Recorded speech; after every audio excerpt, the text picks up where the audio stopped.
Franck Ferrand raconte sur Radio Classique.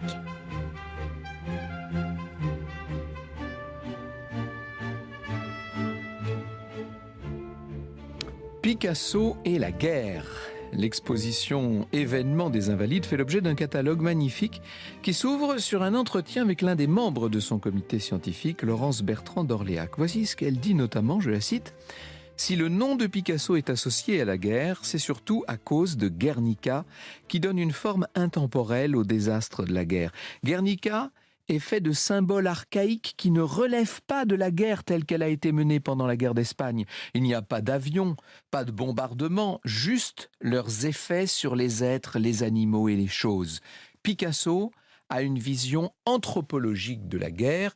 On pourrait dire qu'il a de la violence guerrière, une vision universelle. C'est moi qui l'ajoute. Et de fait, pour beaucoup d'entre nous, la violence indissociable de la guerre est contenue et résumée, transcendée dans cette toile monumentale, peut-être le tableau le plus célèbre du XXe siècle, une œuvre semi-figurative de Picasso en noir et blanc, ou plus exactement en camailleux de gris-bleu, et que l'on peut voir aujourd'hui à Madrid, au musée Reina Sofia.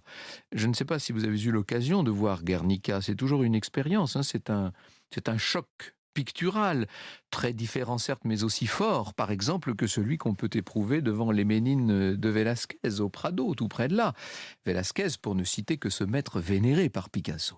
Il faut voir ces corps désarticulés, ces bouches, ces gueules béantes, hurlant le cri muet de l'horreur, ce taureau découpé, ce cheval effaré, et tout partout ses yeux hagards, ses coups tendus, ses bras levés, et puis ce faisceau de lumière crue sur le déchirement géométrique des chairs. Nous reviendrons tout à l'heure sur la genèse, sur l'histoire du chef-d'œuvre de Pablo Picasso. Pour le moment, j'aimerais vous emmener au Pays Basque, à Guernica même, un certain lundi 26 avril 1937. Franck Ferrand sur Radio Classique. Il faut vous dire qu'à cette époque, ça fait 9 mois que sévit la guerre civile espagnole et que Franco, renonçant pour un temps à Madrid, est en train de mener vers le nord du pays et notamment au Pays Basque une opération dite campagne de Biscaye contre la poche républicaine formée dans toute cette partie du Pays Basque. Avant le déclenchement de l'opération décisive contre Bilbao, on a fait le choix d'une cible symbolique, la petite ville de Guernica, qui est à 30 km du front environ. Guernica, où se trouve le chêne antique, solennel, légendaire, sous lequel traditionnellement, depuis le Moyen-Âge, se réunissent tous les 2 ans les délégués des hommes âgés de plus de 21 ans. De toute la province, on a pris depuis tant et tant de générations l'habitude de venir à Guernica comme en pèlerinage. Or, ce 26 avril, qui est un jour pluvieux, un jour très gris à Guernica, ces jours de marché, vous pouvez vous faire une idée de la foule qui s'est rassemblée là, et à 4 heures de l'après-midi, des formations de bombardiers qui volent assez bas font entendre déjà au loin leur impressionnant bourdonnement de moteur. Vous savez, ce ronflement, ce grondement qui se rapproche, des formations serrées de 52 Junkers. Les Junkers sont ces biplans trapus, trains sortis, qui ont l'espèce de l'air d'insectes terribles, suivis de Heinkel 3. Les premières bombes incendiaires vont tomber près de la gare, et je dis bien ce sont les premières, parce que jusqu'à 8 heures du soir et par vague, les bombardiers vont déverser des tonnes et des tonnes de bombes explosives et incendiaires, ce qui va détruire pratiquement tout le centre de la cité en flammes. 2000 morts, des centaines de blessés, dont beaucoup sont très grièvement brûlés ou mutilés. L'organisateur du raid est Sperle, c'est lui qui en 1940 dirigera encore les bombardements de Rotterdam et de Coventry. La Légion Condor allemande, aidée par une escadrille italienne, a fait véritablement là des ravages. Je cite dans le catalogue dont je vous parlais ce que nous dit le bilan que dressent Xavier Amezaga et Anna Teresa Monasterio. Je les cite. À 16h20, 6 bombardiers et quelques chasseurs lancent une attaque de moyenne intensité. La population court se réfugier à ce moment-là dans les abris. Immédiatement après cette première attaque, les chasseurs mitraillent la population, la confinant de fait dans un périmètre déterminé ou dans les abris. Des bombes de moindre calibre sont également larguées durant cette phase. Puis les Junkers 52 de la Légion Condor allemande effectuent un bombardement à grande échelle, balayant la ville en vagues successives du nord au sud et provoquant des incendies de grande ampleur. Peu après, les chasseurs vont mitrailler les survivants pour les empêcher de s'échapper du centre-ville, et ceux qui ont réussi à échapper au pilonnage et aux explosions mourront asphyxiés ou brûlés à la suite du bombardement. Lorsque les derniers avions de chasse quittent le ciel de Guernica à 19h40, nous disent nos deux spécialistes espagnols, des bâtiments, c'est-à-dire 271, sont détruits.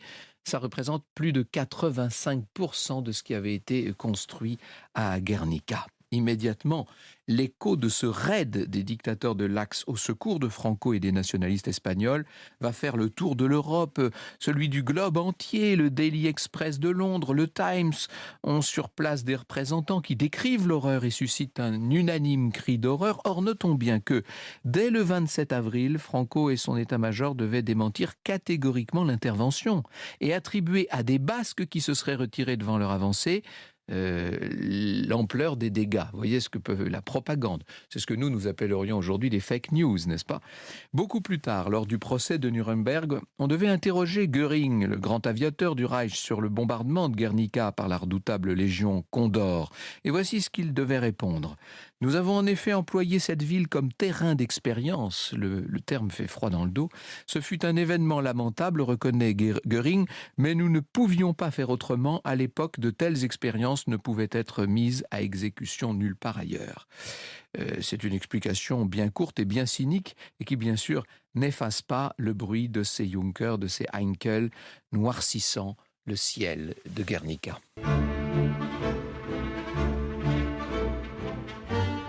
Le meilleur de Franck Ferrand raconte sur Radio Classique. Alors, on parle de Picasso quand même, et je vous propose de revenir quelques semaines en arrière, au tout début de l'année 37, quand le gouvernement républicain espagnol a fait demander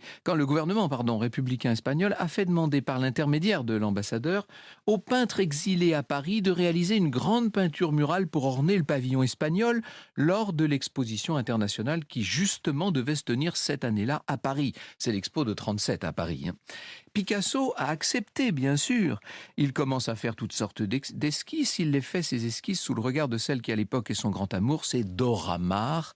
Et là, il faut que je vous dise comment ces deux-là, comment Pablo Picasso et Dora Maar se sont rencontrés. Ils se sont rencontrés aux Deux Magots, un soir où Picasso était attablé avec des amis, en train de rire, de débattre. Enfin, comme d'habitude, il faisait beaucoup de bruit, Picasso. Vous savez, soudain, il s'interrompt parce qu'il vient de voir entrer aux Deux Magots une jeune femme brune qui n'arrive pas à quitter du regard, apparition qui le trouble. Elle est assez étrange, avec un regard intense, des traits qui sont un peu épais. Elle s'avance vers eux à travers la salle, elle s'assoit à leur table juste en face de Picasso. Elle a l'air d'être venue pour lui, bien qu'elle ne regarde pas le peintre en face, et elle semble, si vous voulez, dans une sorte de silence. Elle pose son sac sur la table, elle l'ouvre et elle en sort un petit couteau. Elle enlève ses gants noirs qui sont brodés de fleurs roses et elle pose sa main gauche sur la table, main parfaitement soignée, fine, délicate, avec des ongles vernis rouges. Elle écarte les doigts et elle se met à jouer avec le couteau, vous savez, en faisant courir de plus en plus vite la lame, la pointe du couteau entre ses doigts. Et parfois, elle dérape et elle écorche un de ses doigts qui se met à saigner. Ça n'empêche pas de continuer avec ce regard fixe de défi. Et autour de la table, tout le monde se dit « Mais qu'est-ce que c'est que cette histoire ?» On se demande qui peut bien être cette folle. Tout le monde la réprouve, sauf Picasso qui, lui, est ensorcelé par ce qu'il voit. Il a trouvé peut-être en cette inconnue ce qu'il attendait d'une certaine manière. Et à un certain moment, la jeune femme va vraiment se blesser. Il y a un filet de sang qui coule de sa main. À ce moment-là, elle range son couteau dans son sac, elle se lève et sans avoir dit un mot, elle quitte la table sur laquelle elle laisse ses gants brodés. Et Picasso va s'empresser de récupérer les gants, il les fourre dans la poche de sa veste, il sort également, il va traverser le boulevard Saint-Germain et rentrer chez lui. Là, il dépose les gants dans une petite vitrine, comme s'il s'agissait d'un trophée, comme s'il s'agissait d'une sorte de trésor, ou disons d'une relique, si vous voulez. Et il se promet, cette jeune femme, de la revoir. Il se promet de la séduire et de la posséder, comme il en a par le passé déjà séduit et déjà possédé tant et tant. Voilà comment a commencé cette histoire de passion entre Pablo Picasso et Dora Maar, qui vient de Buenos Aires, qui parle donc espagnol comme lui. Elle est photographe quand lui est bien sûr l'artiste que vous connaissez. Ils ont 26 ans de différence, puisqu'elle a 28 ans et qu'à l'époque Picasso en a 54. Et ils vont se revoir très vite et elle va devenir sa maîtresse. Elle est en quelque sorte l'opposé de la femme qui vient de donner un enfant à Picasso, Marie-Thérèse. Dora Maar a quelque chose de puissant, de déterminé, en même temps qu'une délicatesse et une sensibilité assez extraordinaires. Et un jour, Dora Maar demande à Picasso de venir poser pour elle dans son atelier de la rue d'Astorg, puisque je vous dis qu'elle est photographe. Alors Picasso va poser en pantalon blanc et chemise noire, une cigarette à la main, les cheveux lissés sur le crâne, à l'époque il en a encore, et il la regarde manier avec habileté cet appareil photo qui pour lui est un peu un mystère, et il sent qu'en fait leurs deux approches se rejoignent d'une certaine façon. Il le lui dit d'ailleurs, elle est flattée de ce que Picasso lui dit parce qu'il l'a fait se sentir importante d'une certaine manière, il la reconnaît comme une artiste à part entière. Dora Maar se voit déjà former avec Picasso le couple d'artistes le plus légendaire de tous les temps. Alors elle le photographie, lui la dessine, il la peint et la repeint encore. Picasso, nous dit Alain Vircondelet dans l'ouvrage qu'il leur a consacré l'année dernière, Picasso avait envie de forcer le masque de sa nouvelle maîtresse si secrète, si inconnue. Or l'inconnu justement était sa quête profonde, première. « Vous êtes ma providence, lui dit-il. Avant vous, je ne peignais presque plus. Il me fallait quelqu'un pour déclencher à nouveau cette force que j'ai toujours eue pour rejoindre la peinture. Avec vous, je sens que la peinture reviendra. » Donc, la guerre d'Espagne vient d'éclater à ce moment-là, et pendant que les combats s'intensifient de l'autre côté des Pyrénées, on peut dire de Picasso qu'il est de plus en plus concerné, de plus en plus bouleversé par ce qu'il apprend. Or, les semaines passent et passent. Picasso, pendant ce temps-là, n'arrive toujours pas à préciser son projet, cette commande que lui a passée le gouvernement républicain espagnol. Dora Maar ne manque pas de lui faire remarquer, d'ailleurs, qu'on est déjà à la fin du mois d'avril, que le gouvernement espagnol va lui réclamer maintenant sa commande pour le pavillon de l'Espagne, et que lui n'a toujours rien peint. Et voilà que, le lendemain donc de ce trop fameux 26 avril 1937 dont je vous parlais, le mardi 27, le peintre est avec Dora dans un café lorsqu'il apprend cette nouvelle qui le pétrifie. Il ouvre un journal et il découvre que donc la veille, la petite ville basque de Guernica a été attaquée, comme je viens de vous le raconter, par 44 avions allemands de la Légion Condor et par 13 appareils de l'aviation italienne. Hitler et Mussolini viennent d'intervenir dans la guerre d'Espagne. Leur camp est évidemment celui des nationalistes et de Franco. La ville s'est embrasée, le massacre a été terrible, des milliers de morts, des centaines de blessés. Picasso, disons-le, est complètement tétanisé devant les images qui déjà paraissent dans la presse. Ces images de Guernica à feu et à sang.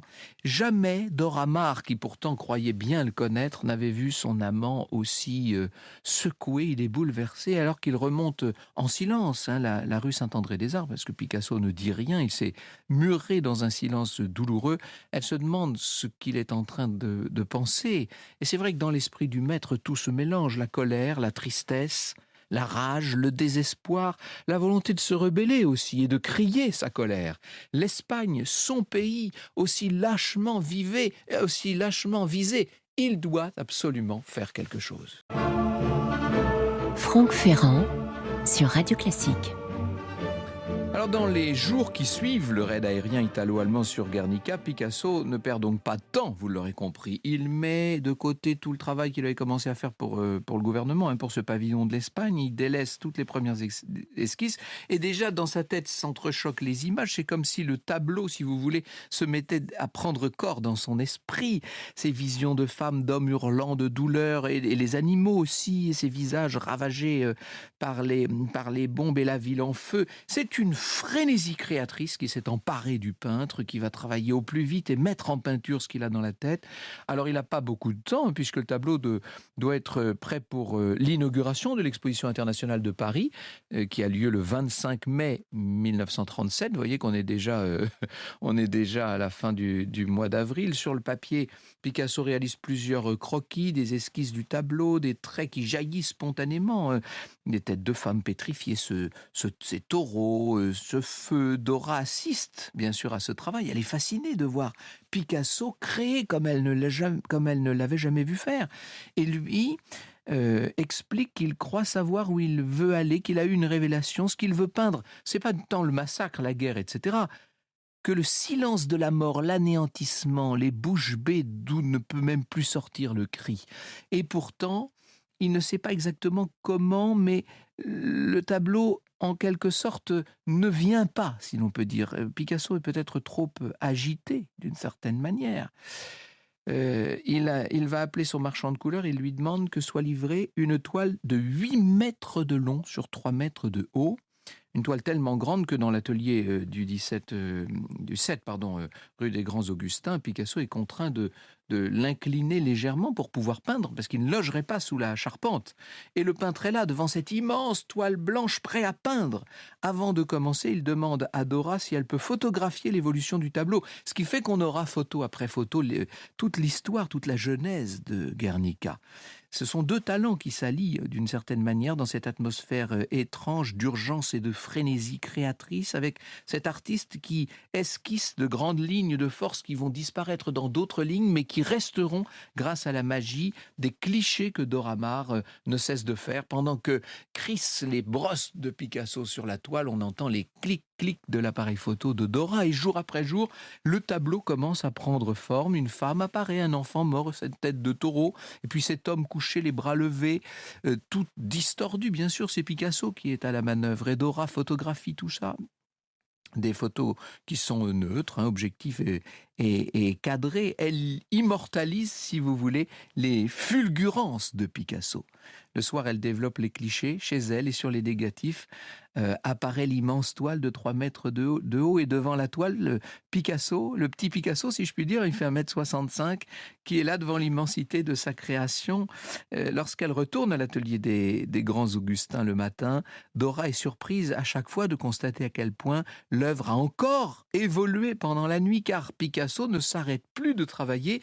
Il a conscience sans doute d'être en train de réaliser non seulement un chef-d'œuvre, mais son chef-d'œuvre. Sur la toile, le chaos prend forme, un cri silencieux aussi terrible que sublime. Franck Ferrand sur Radio Classique. Alors, Picasso veut que la toile ne soit ni politique ni historique. Il faut qu'elle soit concrète, il faut qu'elle parle au cœur et à l'âme de chacun. La folie occupait la toile en devenir, nous dit Alain Vircondelet. Plus elle progressait et plus le chaos s'installait, mais un chaos organisé, sans que Picasso n'intervînt lui-même dans l'atelier que le tableau irradiait. C'était sans doute une expérience extraordinaire, et au début du mois de juin, donc avec un peu de retard, la toile est achevée. Picasso s'apprête à la montrer au public, mais avant, il doit lui trouver un titre. Alors on pense immédiatement à Guernica, bien entendu, et Picasso a peur que ça ne réduise un peu la portée de son tableau, mais il accepte quand même. La toile est décrochée, elle est roulée, elle est emportée à l'exposition internationale, et les spectateurs bientôt vont découvrir cette chose absolument extraordinaire devant laquelle le monde n'a pas fini de s'extasier, de s'interroger. Picasso lui-même n'en revient pas d'avoir pu achever une telle œuvre. Vous écoutez Radio Classique.